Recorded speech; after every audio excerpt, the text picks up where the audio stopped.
There were two presidential limousines used on November 22nd, including this white 1963 Lincoln Continental that transported JFK and his wife Jacqueline in Fort Worth, Texas. JFK gave his last speech at the Hotel Texas Ballroom before being driven in this limousine to Carswell Air Force Base for a short flight on Air Force One to Dallas's Love Field. There's documentary evidence showing this Continental with the President and the First Lady Jackie inside, Jackie wearing the most legendary garment in American history, her iconic double-breasted pink Chanel suit along with her matching pillbox hat. A Fort Worth Kennedy supporter provided the convertible for the President, and after the assassination, this vehicle was on display at a museum for 31 years. This presidential limousine has been painstakingly restored by Lincoln automobile specialist Baker Restoration of Connecticut, all except for the leather interior, which has been left in its original condition from the day President and Mrs. Kennedy rode in the back seat, waving to enthusiastic Texas crowds.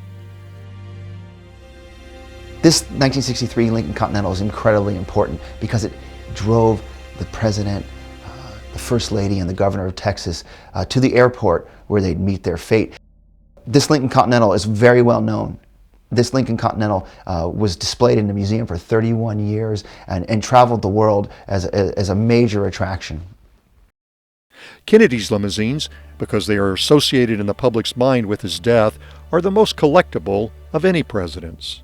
Lincolns were used exclusively as presidential transportation from Truman onwards.